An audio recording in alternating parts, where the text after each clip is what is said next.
Greetings, Shelpers. We're trying something a bit different today. And instead of talking about a specific crafting issue with your writing, or a specific type of writing and how to, or even literary drama, I thought I would talk about books. Just books. Books I've loved as a kid, or books that left an impression on me. I have way more than the 12 I currently have all queued up, but we'll see what we have time for. And if people find this at least semi-interesting, I can make this a whole series. If not, we'll bin it, or I'll just talk about literature as it pertains to writing or my experiences throughout my streams. But that being said, let's go. Some of the books today will be standalone. Some of them will be part of a long-running series. Some of them will be lighthearted and romantic. Some of them will have very hard-hitting themes like racism, misogyny, abuse, stuff like that. So please, some of these books do and should come with a trigger warning. So I will give that now. I will tell you which specific books more as we get into it. So, for our first book, we have Wait Till Helen Comes. Now, when I was a kid, I was not really big on horror. I did watch it with my brothers, and I grew to love it over time, but I wasn't one of those kids that sought out a lot of horror or spooky stuff. And when I was, I want to say in 4th grade maybe, I read this book, and it looked intriguing, and it was a ghost story, and I've always believed in ghosts. So I'm like, okay, that looks good. And that book scared the ever-loving fuckballs out of me as a kid. Okay, so Molly and her brother Michael. Molly is 12, her brother Michael is younger, and their mom marries a guy who has a daughter named Heather. And Heather is 7 years old. Her mom died in a fire when she was 3. And she hates her new family. The other kids in the family, she says, bully her and they hate her. So it causes tension between her, the parents and the kids and all that. And so one day they move into a place that's a renovated church, and there's a cemetery out back. Well, they find a grave with a girl who has the same initials, or a grave of a little kid who has the same initials as Heather, the 7-year-old bratty little stepsister. And she said they belong to a girl named Helen, like Helen Elizabeth Harper or something like that. And here, Heather and Helen start communicating. And stuff starts happening, and one day everybody's gone in the house, and when they come home, all the kids' stuff is destroyed, but not Heather's stuff. And Heather tells Molly, her stepsister, that Helen did it, and you better stay out of our way, and all this kind of stuff. Well, it amps up, and eventually Molly and Michael find out that there was a girl and her parents died in a fire, and that through all this, the town says stuff about how Helen takes kids out to the pond to drown them. Okay, so that was actually one of the scarier scenes in the book, where she does actually try to drown Heather in the pond, and Helen does save her, or Helen tries to drown Heather, and Molly, the stepsister, saves her. But yeah, it was really, really creepy. And just the whole thing, and how it ends. Of course, it's one of those, spirits and putting them to rest and that kind of thing. And there is a parallel because Heather and Helen both had their parents die in a fire, and what that led to and why, and just all the family dynamics. It was a pretty good ghost story, but as a kid, it fucked me up good. I remember them, at the end of the movie. There is a movie, though. It's from 2016, though. But the end of the book, they fall into this basement, Molly and Heather, And like they find Helen's parents, like the corpses of them, in the basement.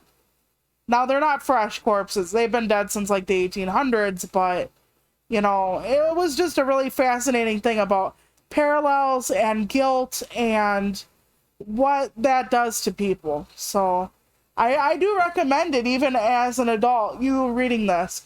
I have not seen the movie to compare it, but this might be tame nowadays, but it left an indelible image on me. So yeah, and I'm not gonna just take on like adult books, because like adult books aren't what make us just, it's things from all ages. And then the second book is called The Dollhouse Murders. Now, I'm going to be honest with you. Like, some of this book is lost to time in my memory. But I think I was about in 5th grade when I read this. And I read this and The Secret Window by Betty Wren Wright. And The Secret Window had to do with like a girl with psychic powers, so that was really up my alley. And it was kind of creepy and stuff, but I was a kid who loved dollhouses, even into almost my teens. So when there was this dollhouse in the attic and how like the dolls would move on their own and like the light would shine from the windows in the dollhouse, and how the dollhouse looked like an exact fucking replica, there we go, of the house they were like staying at. It really like bugged me. So I'm gonna read you the synopsis of this one. In the attic of her aunt's house, Amy finds a beautiful dollhouse that is an exact replica of the house itself. Playing with the dollhouse causes the dolls to reenact the grisly murder of Amy's great-grandparents who died in the house 30 years before. Amy, her mentally disabled sister Luann, and Amy's best friend Ellen, convinced that the dollhouse is trying to tell them something, find themselves struggling to solve the murder and lay the spirits of the dollhouse to rest. And I think there is another component to this where there was like some kind of a treasure or money or something that was like the cause of the death. I don't remember like what paranormally sparked the dollhouse to kind of come to life.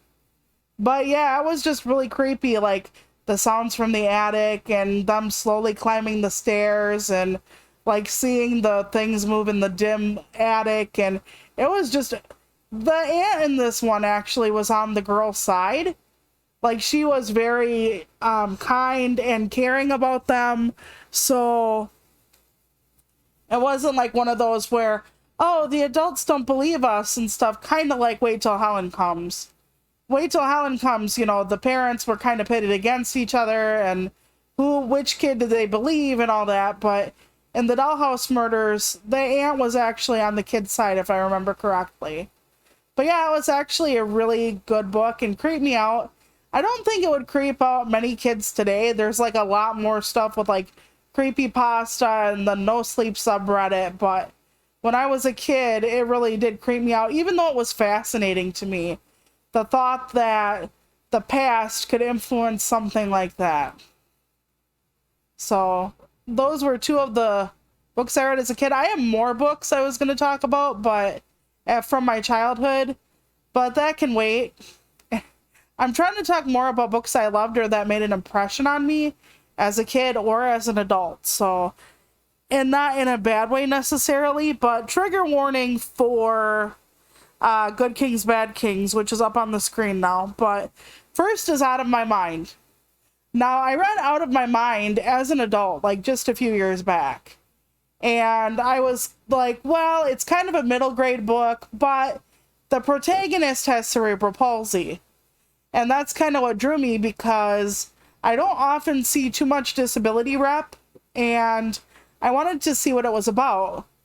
So Melody Brooks, a 10-year-old girl, is diagnosed with cerebral palsy. She can't talk or walk or do pretty much anything on her own. She gets integrated into mainstream classes with other kids, is supposed to overcome her disability. Now we're gonna I have it written down here from a site. We're gonna talk about that overcoming disability narrative in just a second.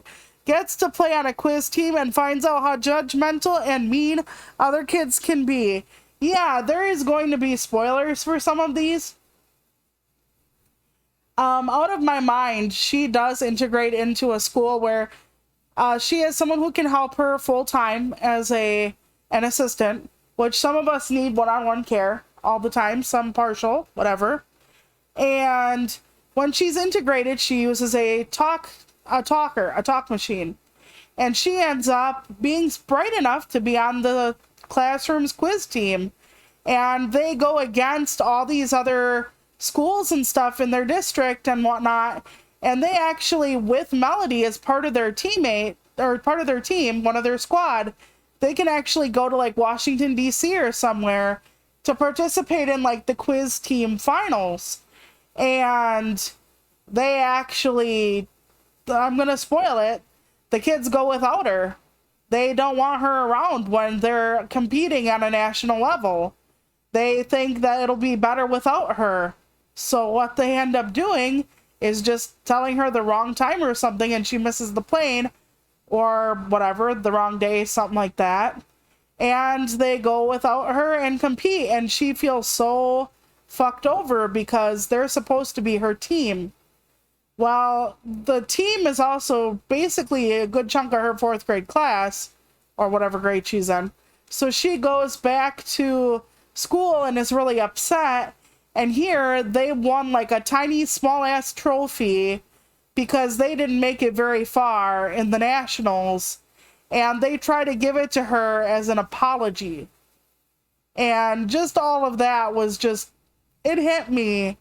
Because as a kid with a disability in school, I was the only kid in a wheelchair in my entire elementary school because we grew up in a small place with a small village like nearby, and I went to the same grade school my grandmother went to high school in. So that's kind of how rural it is. So anyway, I knew about like being in but being out, but I never had anybody do that to me in grade school. And I thought of all of that about how apart Melody is, like how little she can actually be a part of that because a lot of people don't want to accommodate people like her. I remember going to a birthday party and having to leave because there was no way it could accommodate people like me, someone like me. And it was always a fight trying to find anywhere I could go and be a part of the regular kids. And it wasn't a thing I could do. So imagining her trying to, get in with something she's actually good at just to see it fall apart. Yeah. I missed out on more than one event in my school or club because we lived way out in the country, no transportation, people didn't want me in the clubs, etc. So I totally understood what she was going through at that point. And Good Kings, Bad Kings, I would say is a young adult, not a middle grade. But this one deals with a lot, misogyny and stuff like that. So in this group home are a bunch of juveniles. And they can't take care of themselves. And they don't really have a lot of family that can take care of them either. Hence why they're there. And it's about the state and how it's understaffed, badly handled. They're negligent. One of the caregivers is actually, let's say, sexually hurting one of the young girls there. One kid actually dies because he was left in a scalding hot shower and got burned and he couldn't move away because too disabled to move and they left him alone. So he ends up actually dying from his wounds. And just like all sorts of fucked up stuff that goes on, which causes the kids to actually start protesting and telling people how it actually is at this group home. And it's an ensemble cast, so it follows more than just one person, including, I think, maybe one of the people who is supposedly a caregiver there. I don't remember that clearly. It was a while ago. But yeah, it held on to and talked about a lot of different aspects of institutionalization for disabled people and what it could look like and what it is and how easy it is for people who are disabled to be forgotten, neglected, killed, abused, etc., and how being a girl, stuff like that, or like not white, kind of sort of feeds into what different problems you can get into. You know what I'm saying? Like, for like the one girl, she was suffering in silence from being abused because, you know, who's gonna believe her? Who could she tell? You know, and here she's like this. I think she was a little Latina girl. I'm not sure. I don't remember, but yeah, it was a lot. So definitely read this one with caution, and it's good, but yeah. And I enjoyed it anyway, but you have to know what you're getting into when you go into it, because if you're not ready to read some of those kind of themes, then yeah, you know. Also, okay, so now I'm going to go back and talk about a few things. First of all, I don't like the framing of Melody and Out of My Mind, because the whole overcoming disability, if you're smart, if you're talented, if you have a good job, all that stuff, that is not overcoming your disability. You're disabled with a job. You're disabled with an award. You're disabled with a talent. You're disabled with a husband or a family or whatever.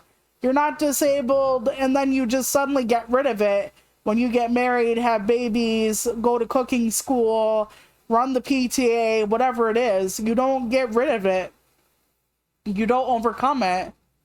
And my book coming out does not negate the fact that I'm still in a wheelchair, and that I still have asthma, and that I still have everything else. You don't overcome a disability, so I don't like the framing of it, but it really wasn't inspiration porn, which is a term we use in the disabled community for like something that makes able-bodied people feel good about themselves.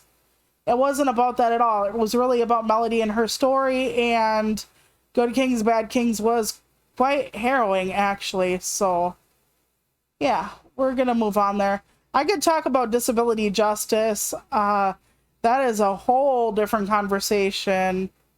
But again, not sure how many people would be interested in it, but maybe I'll talk about it anyway, because meh.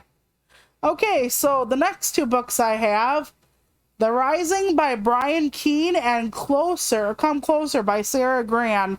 Both horror books, as you could probably imagine. Okay, so The Rising. Jim Thurmond, a determined father, battling his way across a post-apocalyptic zombie landscape.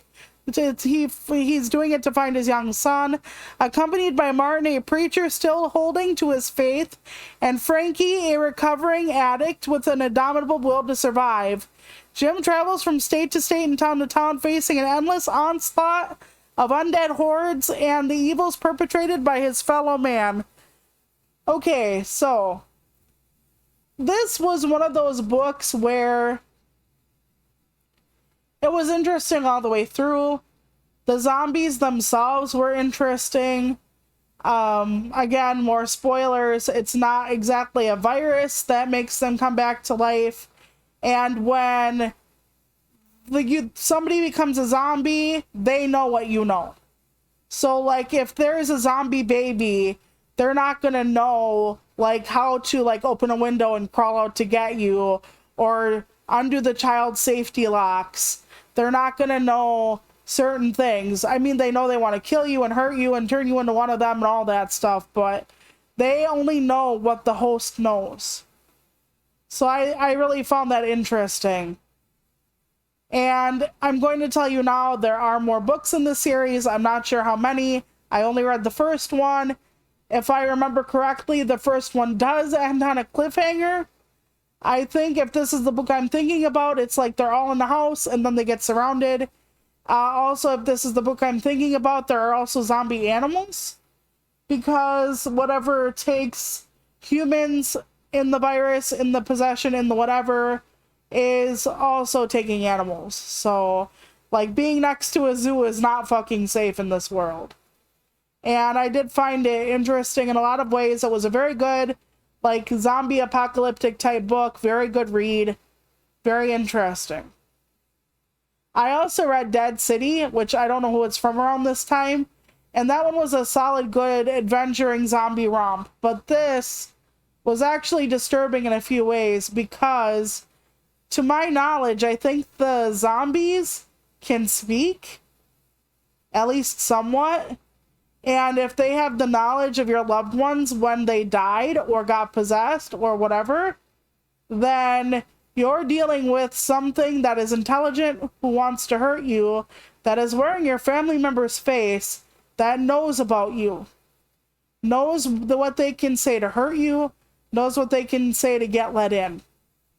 And that is a very creepy premise to me. Now, zombies have always been part of the subgenre of horror that's been dear to my heart. Always. I love the slow ones. That's for another time, but one of the things with it is I cannot imagine dealing with a zombie apocalypse, knowing that you could die, knowing that people with, like, your neighbors' faces and stuff are all out there, and then having them be like, knock, knock, Toluca. Knock, knock. It's your brother. Knock, knock. Remember the time we listened to Dr. Demento around Christmas time? Or when we used to stay up playing Raw 2? I mean, they can really get you. They can, like, use anything against you to open that damn door. And if somebody is possessed or inhabited or whatever, that can actually have, like, military tactics. We're getting into all kinds of not good territory here. So, yeah, it was a very, very creepy, very good read. Now, if the rest of the series is good, I can't tell you. But he won the Bram Stoker Award for this because it deserved it, in my opinion. It was just honestly that good. And Come Closer is, how do I put this? She's not an unreliable narrator, exactly, because I honestly hate unreliable narrators. But this woman in this story, okay, it says, a recurrent unidentifiable noise in her apartment, a memo to her boss that's replaced by obscene insults. Amanda, a successful architect in a happy marriage, finds her life going off kilter by degrees. She starts smoking again, and one night, for no reason, without even the knowledge she's doing it, she burns her husband with a cigarette. Yeah, that was a really weird scene in the book. I remember that vividly, where she's just all of a sudden smoking a cigarette next to her husband and just, bam, just burns him with it. At night, she dreams of a beautiful woman with pointed teeth on the shore of a blood-red sea. The new voice in Amanda's head, the one that tells her to steal things and talk to strange men in bars, is strange and frightening, and Amanda struggles to wrest back control of her life. A book on demonic possession suggests the figure on the shore could be the demon, and I'm going to fuck up the name, Nema, or Nama, known to scholars of the Kabbalah as the second wife of Adam, who stole into his dreams and tricked him into fathering her child. Whatever the case, as the violence of her erratic behavior increases, Amanda knows she must act to put her life right or see it destroyed. Now, people say this is an unreliable narrator book in the way that you could theoretically hear the story of Amanda and hear, oh, she's just coming unraveled. She just collapsed under the pressure of life, and she's just a woman that is lowering her inhibitions and just doing what she wants and is looking for an excuse for all these urges, like telling off her boss or, you know, talking to strange men when she has a husband and stuff like that. You know, you could look at it like, oh, she just wants an excuse to, like, go off and do whatever. But there is that whole possession narrative, and it's like, is it just her wanting to be free and needing an excuse not to be suppressed? Or is it something strange taking a hold of her? Now, I did not take the possession story as an allegory. I took it as something literal that was happening to her. Because at the end of the book, she finally breaks down and goes to see, like, a priest. And I think they start either praying with her or doing some kind of rite with her. And then shit goes down. And you could say, well, then she's just succumbing to it or whatever. But I really feel like she was just, after a while, out of control. Like, she couldn't control whatever was taking her over anymore. This is a very fast read. If you ever want a quick horror book that's just like a quick jolt, it's under 250 pages. I think it might be about 200. So if you're looking for a fast read, it's a great one. And you can tell me what you think if you read it and never get done with it, okay? But yeah, it was a really interesting story to me. It still disturbs me, like her vivid dreams with the woman with the teeth, and how sometimes the woman would be in a room and like come over to her and all the nopes. Okay, so getting away from horror for a while, forever, hopefully, on this particular stream. Though I was considering like doing a complete horror book talk during October, because but I haven't decided yet. But I have enough horror books and stuff. I could do a movie one though instead. So anyway, we are looking at The Vampire's Mail Order Bride, and if it sounds cheesy, that's because it is. There are 15 books in the series, and it's literally called the Nocturne Falls series. Okay, but the thing that got me with this series is, and there are a lot of light, fluffy romances out there, in whatever state this is in, or wherever it is, they are in a place that is perpetually Halloween themed. Like, there's this city that's basically like an adult Halloween town. You remember the show or the movies Halloween Town from when we were kids, or before some of you were born, or however that works?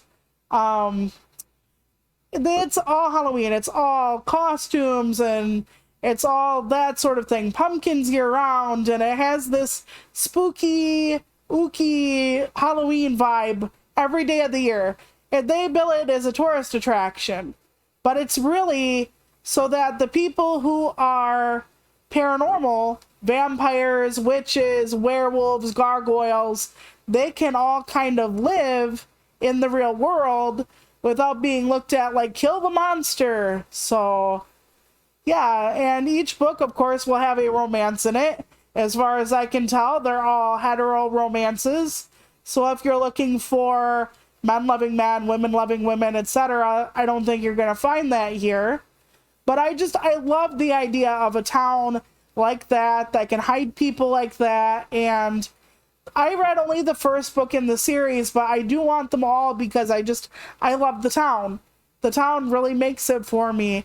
In the first book, this woman sees her boss kill somebody and she needs to get out of Dodge, so she applies to be a mail order bride. And she ends up a mail order bride to a vampire who has an overbearing mother or grandmother or something like that, I forgot. But yeah, it was actually a cute, fluffy romance. And there are all these different like paranormal creatures in the town, so I'm like, score one for that. I absolutely love that. So if you want something that's like cozy and you can turn your brain off and you love Halloween, it's kind of a thing. I don't have too many romance books or pure romance books to recommend because I don't usually read solid romance, but paranormal romance usually gets me in the door farther or fantasy romance, which is what the next series is too. So I thought I would bundle these together, kind of get them over with. But yeah, I totally recommend it if you want a light, fluffy read and you love Halloween. So Mercedes Lackey in the 500 Kingdoms series is not very long. I think there are about 6 books in the 500 Kingdoms series. And the Mercedes Lackey herself has written over 100 books in her lifetime. Why these particular books stand out to me? Because they are fairy tale retellings, which people do all the time, and everything like that. But the 500 Kingdoms are kind of like all the fairy tale kingdoms kind of like put together. So you will have like different stories. But the first story in it is about the fairy godmother. And what happens is in the first book, the woman who is set to become her kingdom Cinderella does not want to be her kingdom Cinderella. She gets tired of waiting on a prince. She gets tired of all the bullshit. She doesn't want to do that. So instead, she becomes an apprentice fairy godmother. And the idea had drew me in so much because I absolutely love fairy godmothers. When I was a kid, they were one of the only types of characters that I really jived with because I was never a thin, pretty princess. I was too young to be a mom. But then you see these like chubby fairies or whatever trying to help people live happy lives, and I was helpful and I was cheerful, and so I related more to a fairy godmother than any other type of being. So the concept of this drew me in. Now, they have other books in the series like Little Red Riding Hood and Sleeping Beauty and stuff like that. And some of them are really neat retellings. And like a couple of them I thought were just like a little bland, but overall it's pretty solid. I wish there were more books that fleshed out more unknown fairy tales. They have a Snow Queen, which of course we all know where that's from. And so I actually recommend these. They're sweet. There is a little sex in them, but nothing too graphic.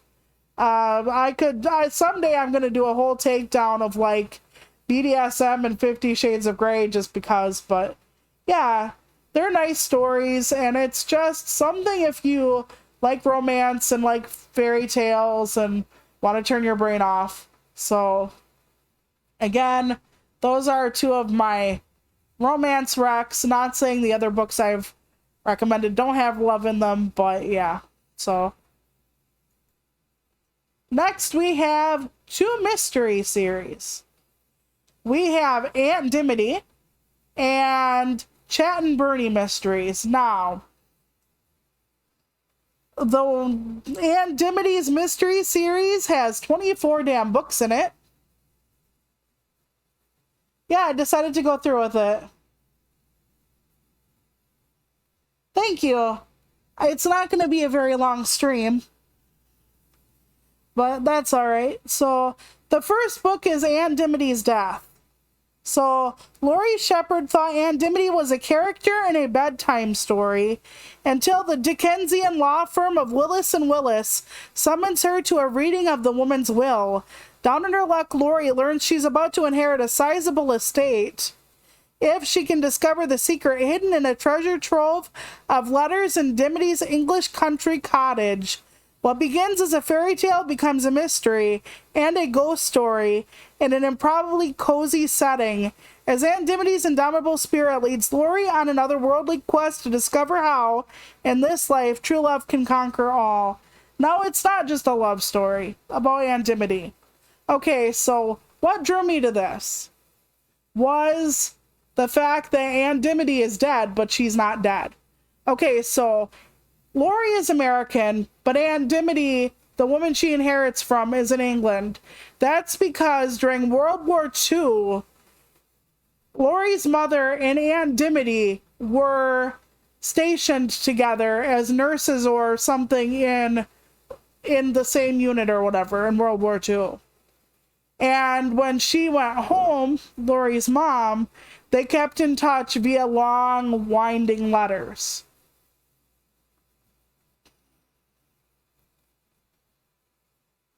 Well, I have more. I just didn't prepare the slides. I'm like, I don't know if people are going to be like interested or whatever. So, but I have like, if I just want to talk about whatever books after this, I can, if you don't mind just staring at my background. But yeah, so she grew up thinking Aunt Dimity was a story because her mother would tell her like about this larger than life character who got into all these shenanigans and everything, but here it wasn't. It was just this woman's friend. So when Laurie gets to the cottage, weird shit starts happening. And what she finds out is there is a journal with a royal blue cover, and Aunt Dimity still is in the cottage and can write to her through this journal. And through these books, it follows Laurie as she falls in love and has babies and in this small village. And every book is about a different mystery. The first one is about the house itself, but there's one about like how there's like this carriage thing that was stolen. There's one where a neighbor dies and they're wondering like, were they murdered? What was going on? And they live in this like near this small countryside place called Finch. And the characters that are side characters, you get to know as well as you do the main character. Actually, she doesn't possess it. She just kind of lives there. She helps Lori solve the mysteries, gives her background and help into the mysteries. There's usually no murder. It's called a comfy or cozy mystery. It's for Anglophiles, people who like bucolic, kind of like different places in England. And yeah, it's just a very comforting series of books. I like it because there's like a little recipe in the back. And you're going to be like, well, it's more fluff. Yes, technically it is.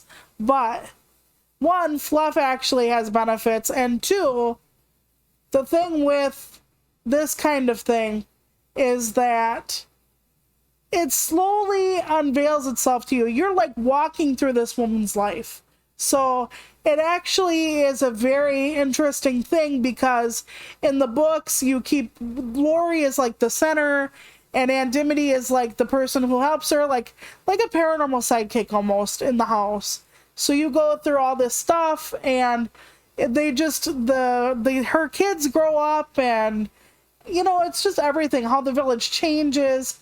It's actually a really cute little set of stories if you want a comfy, cozy mystery. Now, the Chet and Bernie mysteries, what makes them stand out is that the story is told through the dog. Oh yeah, that's Reginald. Reginald was Lori's stuffed rabbit when she was a kid, and Reginald actually was like torn apart at one point, and then the ghost actually fixes Reginald, which is interesting. But yeah, so in the Chet and Bernie mystery series, Chet is the dog of the owner is the down on his luck investigator Bernie. They live in the desert, and it's all told from Chet's perspective. And the voice is what sells me this book, or this series of books. Because hearing how a dog goes through life and how the dog is with the human as he unwraps every bit of story, and Bernie kind of bumbles through life. He's like gruff but well-meaning, and it's just really interesting. The first book, 1 out of 14, by the way, is called Doggone It, which is the cover you see here. In the first book, it says, Chet, the wise and lovable canine narrator of Doggone It, and Bernie, a down on his luck private investigator, are quick to take on a new case involving a frantic mother searching for her teenage daughter.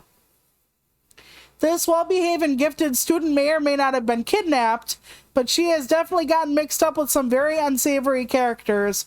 With Chet's highly trained nose leading the way, their hunt for clues takes them into the desert to biker bars and other exotic locales until the bad guys try and turn the tables and the resourceful duo lands in the paws of peril.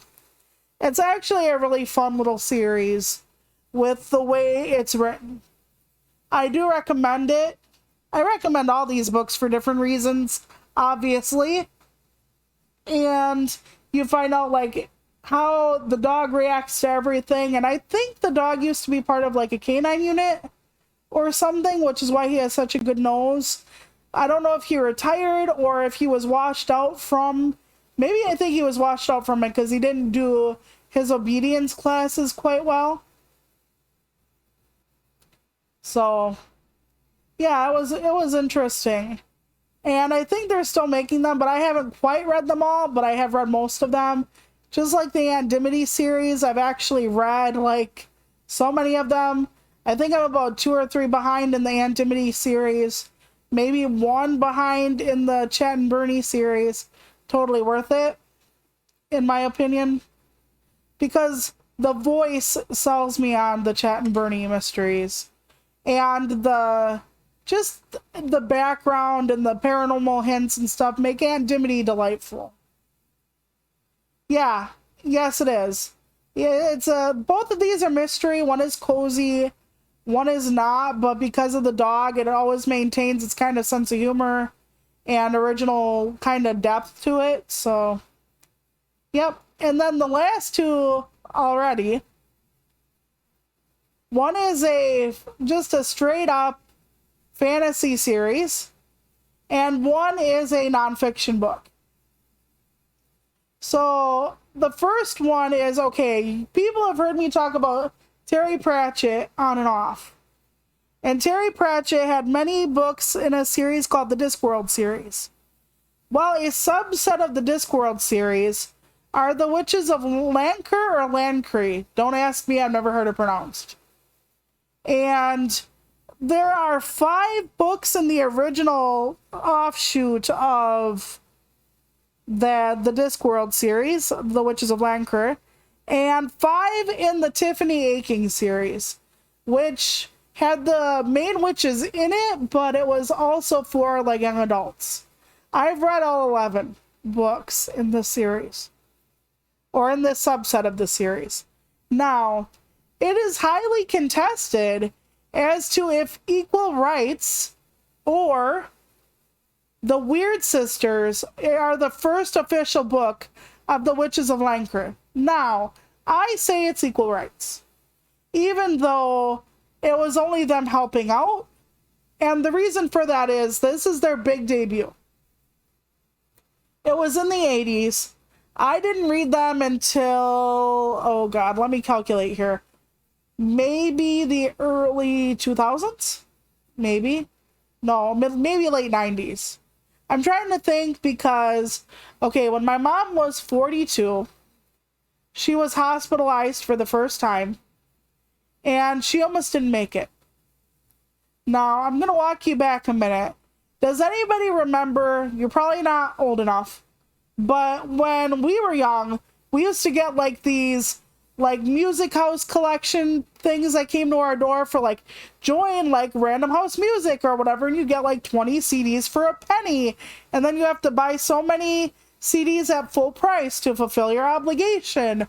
Well, we got one of those book clubs to the door, and the book club was like sci-fi and fantasy, and we had all these books for a penny, and then we had books we had to do obligations for.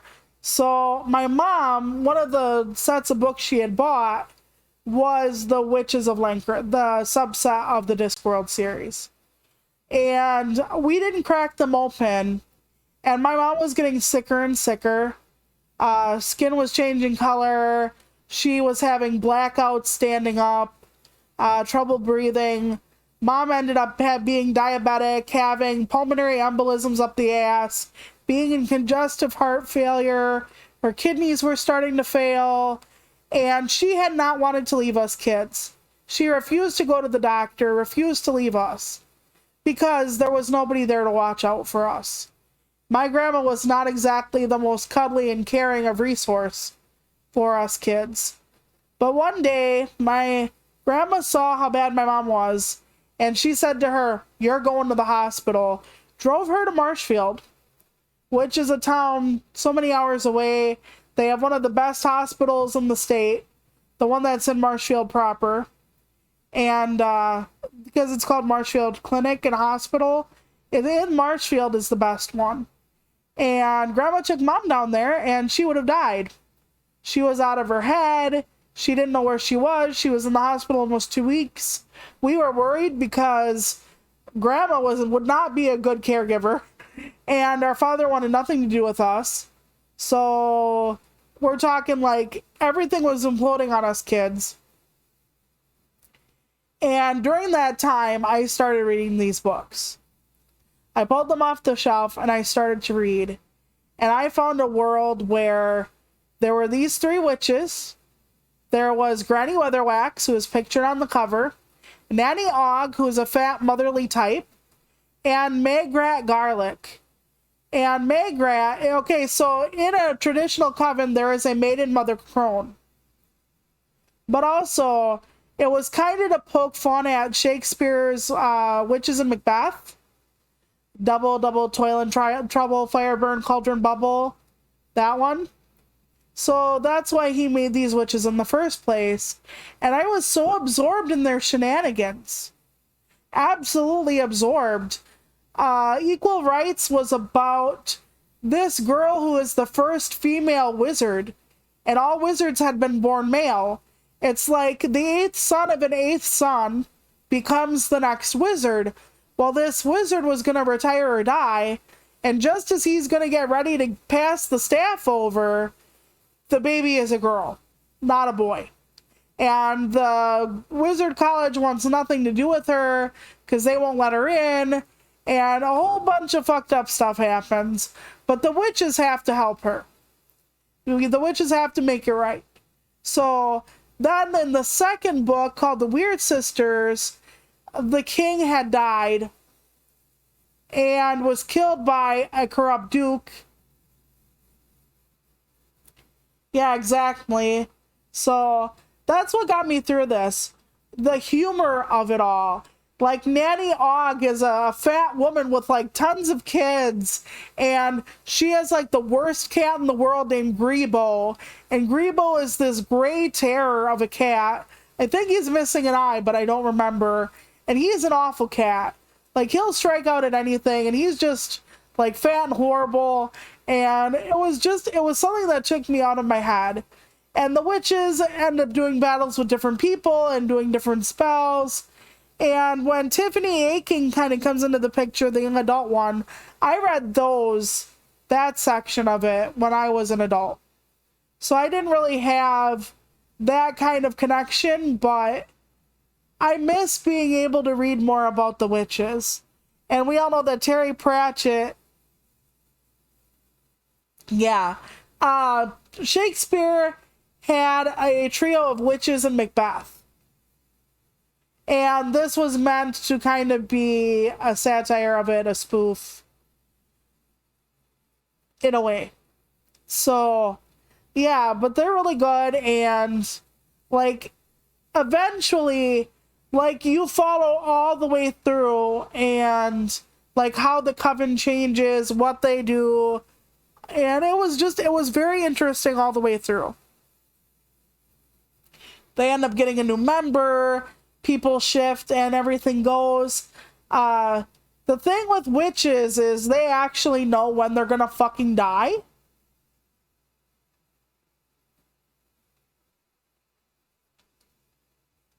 Because it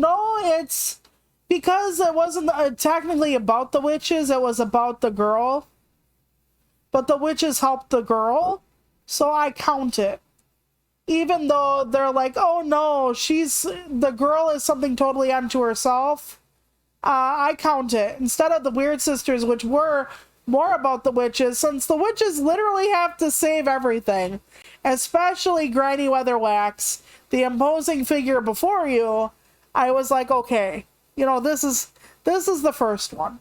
But some people debate that it's not because of the primary focus and how much they're utilized and how much it does or does not go into witchery versus, like, other stuff. So, yeah, I loved it. I love the Discworld series. I've read other ones about it. I read Going Postal, and, like, there is a whole interconnected universe in the Discworld series. But I always have a soft spot for witches. And, yeah, I really love it. I do. Yeah, I consider that it counts too, but some people say it doesn't. So, but I do. And they were written in the 80s, so. And the last book on our list is a nonfiction book. I read, I would say a few years ago now. And I read it, I don't want to put this delicately. I want to put this delicately. It wasn't my idea. I have a day job, or I had a day job of sorts. And, that's how I came across this book. Let me just put it that way. And I was interested because, disability, right? I gotta tell you, it's a really good book. The author, Amanda Leduc, she is disabled. She has cerebral palsy like I do. Not nearly as bad, but it weaves like kind of her like experiences with being disabled and diagnosed and stuff like that when she was little with fairy tales. And it goes into how fairy tales and treat differences and disabilities. Stuff from like the Marvel movies and the princess movies, but stuff that's more not on the nose, like, or not as well known, like Hans my Hedgehog, and like the Woman Without Arms or the Maiden Without Arms. The Maiden Without Arms, and I'm gonna fuck this up entirely. There are different variations of it, but one of them is this girl who's, I think, was it tricked by the devil? At one point, the father was, and the devil wanted the daughter, but the daughter's hands were always clean, meaning she was free from sin. And then he like took her hands, or told the father to cut her hands off, but her hands would grow back with her tears or something. And then there was like a variant or more to that story where she ends up marrying a king and she has silver hands. And anyway, what it boils down to is how they dealt with amputeeism in that story, which is somehow the maiden always gets her hands back. No matter what else happens, she gets her hands back. And therefore is normal. Therefore, yeah, it's about like what the stories were, the framework of it, in like versus now versus back then. One of the things I found very fascinating about this was her discussion on why Nazis like fairy tales. And at first I thought, well, Nazis were in Germany, the Brothers Grimm were in Germany, maybe it's a German pride sort of thing. But no, it has to do with the fact that fairy tales, if you end up not being normal, you end up being able to be changed into something normal, or you end up dying. Almost always. Beauty and the Beast, her love, or whatever the fuck, turns him back into a normal man from a monster. The Woman Without Hands, or arms, she kept getting her hands to grow back with tears, with an angel helping her with something. So she always ended up eventually being normal. Hans my Hedgehog was about this half hedgehog, half man. And I'm just gonna skip all of it and say at the end, he ends up becoming a full man. So he's like normal and not this like half critter, half humanoid thingy bingy. And people just become normal or they die. In the original Little Mermaid, which is a lot more complicated than the Disney version, let me tell you what. At the end of it, yeah, it's assimilation. And that's honestly one of the reasons why the Nazis love fairy tales. If you don't end up normal, you die. So you either get fixed or you just don't exist. So I found it all very, very fascinating. It is definitely worth a read. She does talk about some of the Marvel movies and stuff, like I said. I only read it once, but then I passed it on to my sister. I don't know if she read it, but yeah, it was really good and I would recommend it. So these are the 12 books and series I recommend currently. I do have a bunch of other stuff. I just don't have slides and notes prepared, because I was wondering, like, if I'm going to do a whole, like, horror stuff, or if I'm going to do just one big thing or whatever. Yeah, I actually liked it too. Like some of these art things are really really awesome. But like even without like some of these are like really on the nose. It kind of depends. Like you at least with the covers you know what you're getting, right? Covers are really important. They're really what sells your book. One time Good Kings Bad Kings actually had like just a bunch of like different colored sticks on a black background. I didn't understand that. I chose the vintage covers for these first two books because that was what happened when I was young. But yeah, I have like a lot more horror on here. But some of it's like so mainstream, people would be like, of course you like it. Like I have Nosferatu by Joe Hill to talk about at some point. And Six of Crows, which is a Netflix series, and why I liked the duology and what I kind of had a problem with it with. But that was kind of my own problem in a weird way. I always kind of question. Thank you. I don't think you did, but I'm not sure. I always kind of question like what the point is for certain things. So, okay, I'm going to talk about Six of Crows right now. Six of Crows is a heist duology, meaning there's two books in the series. The first one was about a prison break. And, oh God, what was the second one about even? I don't quite remember the premise, but it's like a bunch of different characters and they have to like pull different things off and they live in a land with magic. If you've seen the Netflix series or whatever, you know about it. But one of the things about Brecker, Kaz Brecker, that I always was like, what the fuck is going on, is he always walked with a limp, right? And I was like, but he lives in a world of magic. Why doesn't he have the ability to ever have magic fix him? Now, going back to that, I've always said I don't want magic to fix a character. I don't. I don't think that's right. But my thought is, I want you to give me a reason why they wouldn't use magic. That's what I want.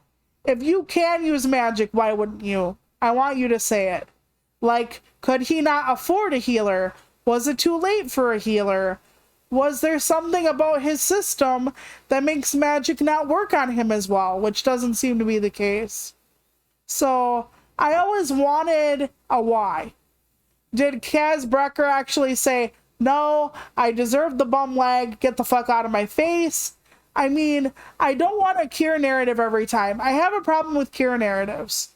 And a Kira narrative is, well, if we live in a land of magic where we can do anything, why is anybody disabled? Okay, so backing that up. In DC Comics, there was a character called Oracle. And Oracle was Barbara Gordon, Commissioner Gordon's daughter, who was Batgirl at one point. I think it was Batgirl, not Batwoman, but I digress.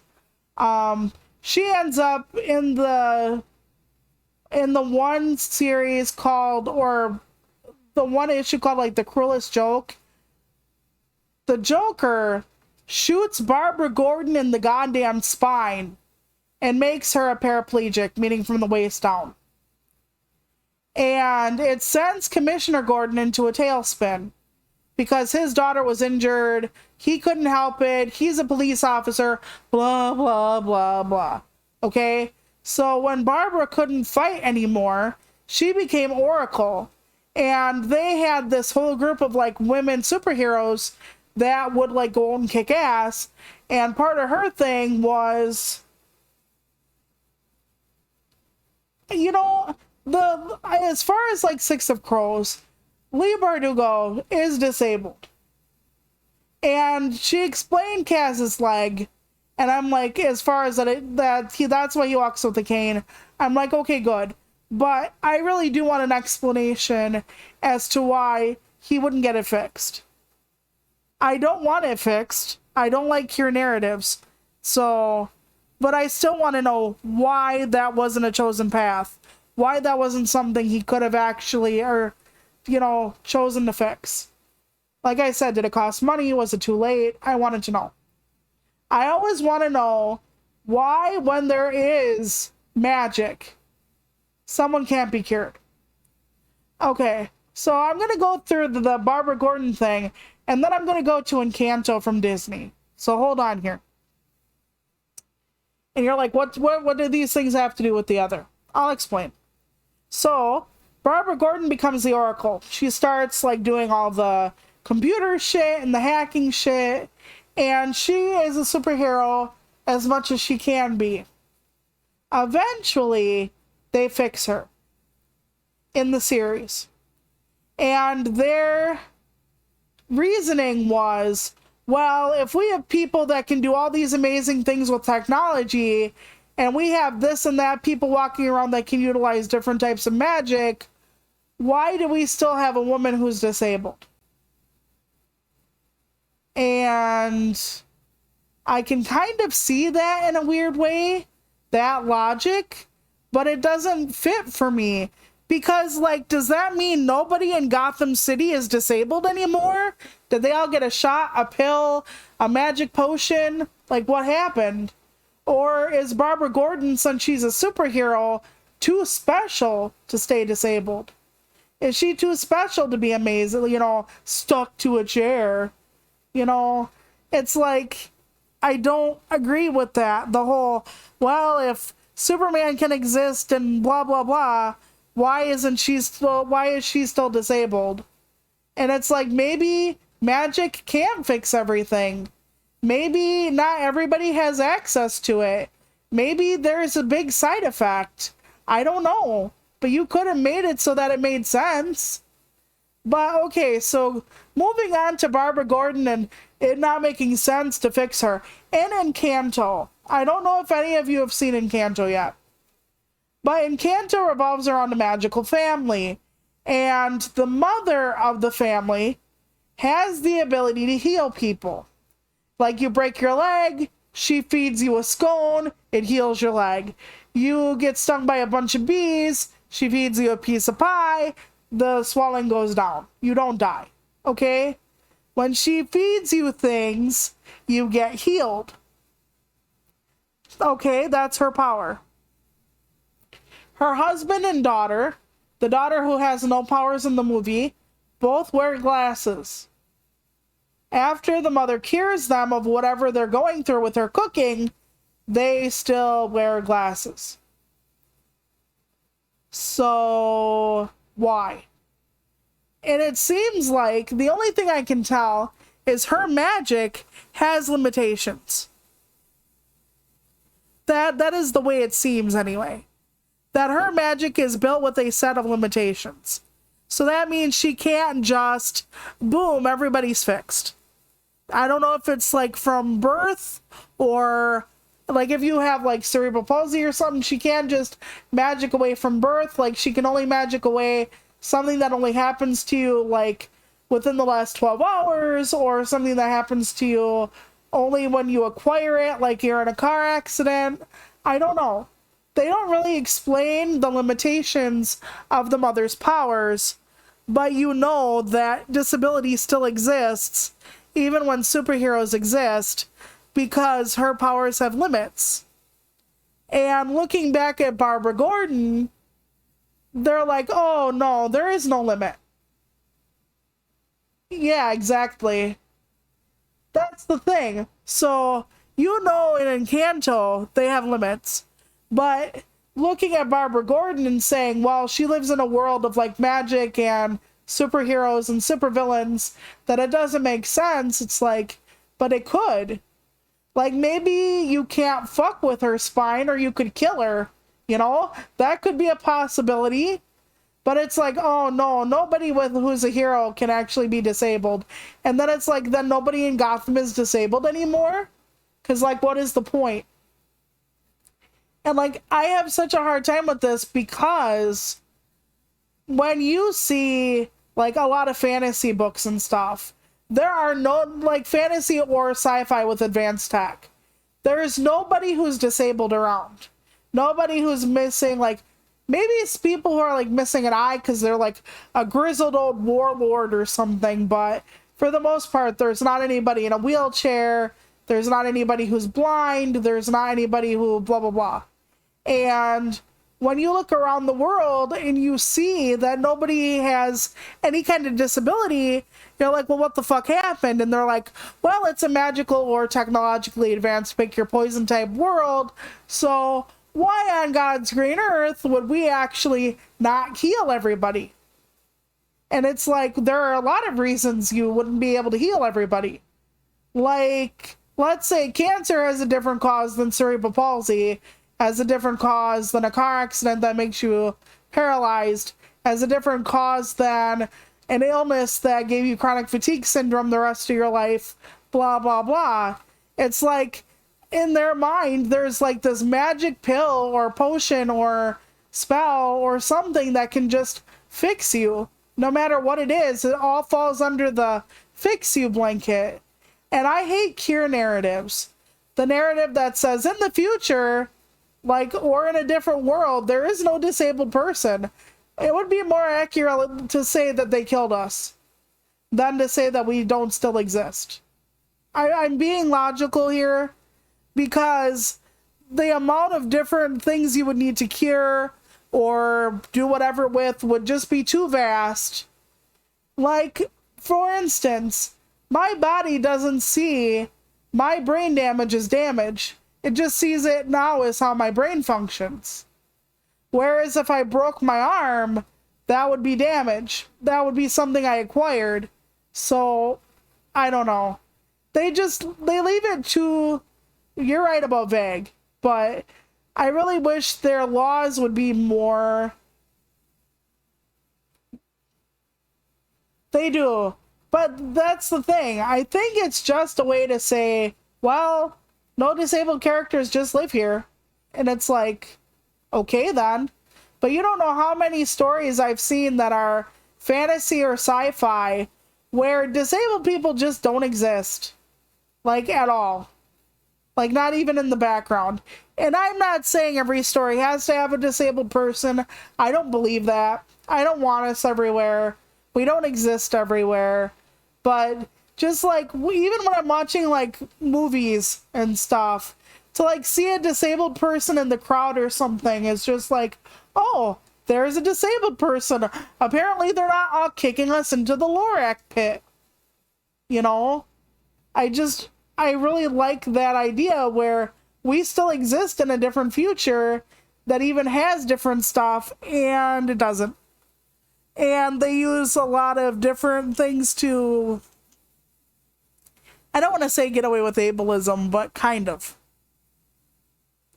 Because when they always have a utopian society, at least at the start of a book or something, it's always like, oh, there were no illnesses, no disabilities. And it's like, then they're murdering us motherfuckers in the back room.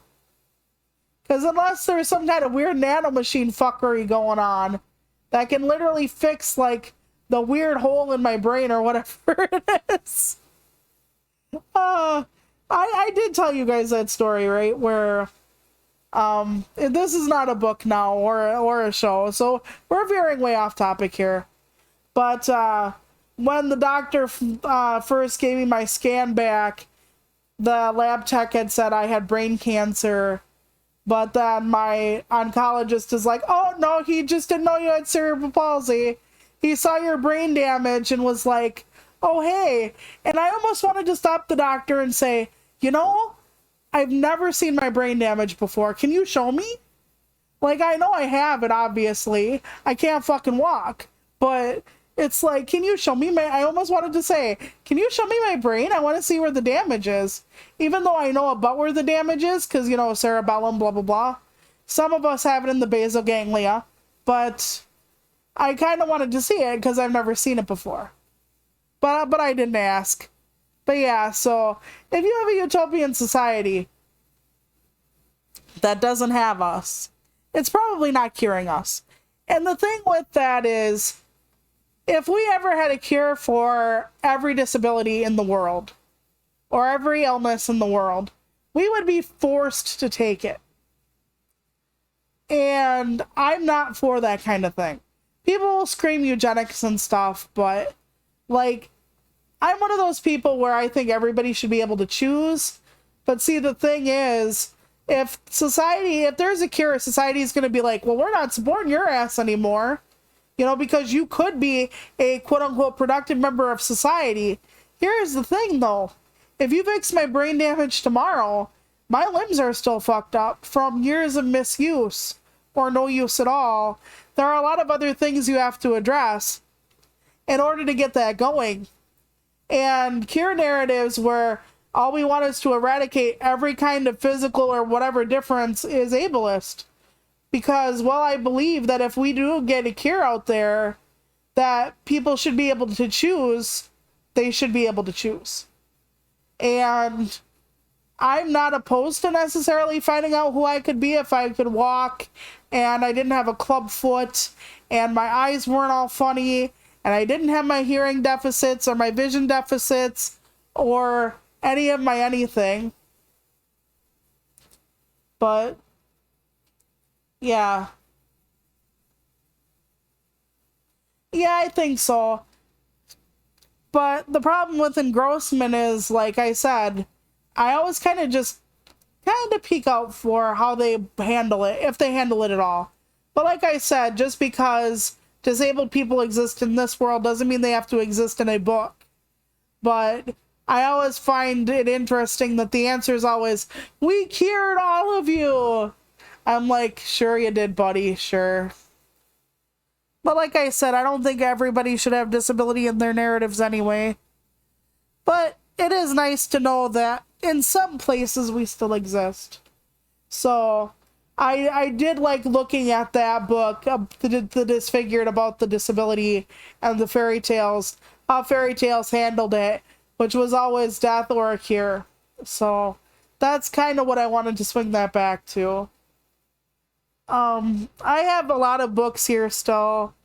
I have the Kitty Norville series, which is a paranormal series where this woman is a werewolf, but her name is Kitty. She used to be a radio disc jockey. And I could talk about Six of Crows more in depth someday. I have Red Rising, which is a sci-fi book. Horror Store by Grady Hendrix was a pip. Just of the Last Gift series. I have a lot of stuff. Yeah, exactly. It does depend on a case-by-case basis. One of the things that I wish they would do first, though, is work on anything that's fatal. Because I honestly think in that kind of situation, real or in a book, I think the things that are fatal should actually be the first things we think about curing. Because there are illnesses or disabilities that are degenerative and will eventually take your life. And I'm just like, yeah, go to that one. Fix that one. You know what I mean? Anything that can really like truncate your lifespan, if you have it, yeah, fix that first.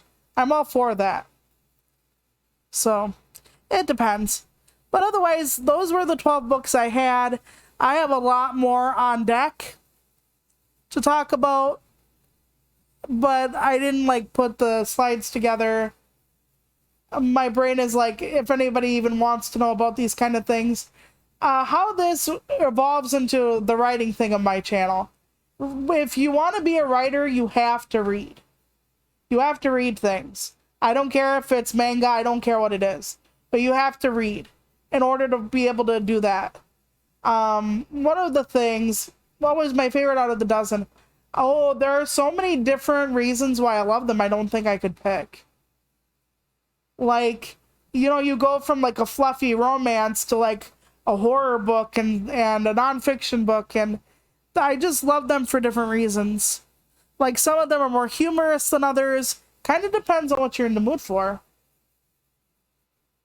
And that's the thing, it's kind of like music, which is another thing I would love to do someday, is a music stream. Though I would get taken down probably really fast. I would love to talk about music and some of my favorite songs and why I chose them and what they mean to me. So I would kind of like to get into that as well. Even though I'm not a musician, I love music. My mom Was in a band when I was growing up for years, and it was a bar band, and I've told people this, but music was a huge part of my childhood. It is a huge part of my life. And the fact that as I get a little older, I have more problems with my hearing, and what it's like to wonder about one day if I will lose my hearing before I lose my love of music. And my oldest brother had an infection in his ears when he grew up, and like a handful of years ago, I think in his 30s, and he's now deaf in one ear, or mostly deaf. And I have tinnitus and I'm hard of hearing, and it's because I went through a repeated infections in my ears as a kid, to the point where my eardrums would keep rupturing. And it was a lot. I've been told by doctors that it's amazing I can still hear. And music is one of my favorite things, so I would love to be able to share that with you all. And hopefully that by the time my clock expires, I'll still be able to hear it. But I think I should be done rambling. I really do. Because I could talk about movies and music and books and everything till forever. Because that's just what I do. Although tomorrow I'm going to tell you about a movie I watched recently called A Little White Lie. And it was a book about, or a movie about a writer. And I thought it would be good. And oh boy. Just oh boy. So thank you so much for watching. And if you're interested in this again, yeah, I have tinnitus all the time. And each of my ears has different tones. And I am HOH in a couple different ways, so that's hard of hearing.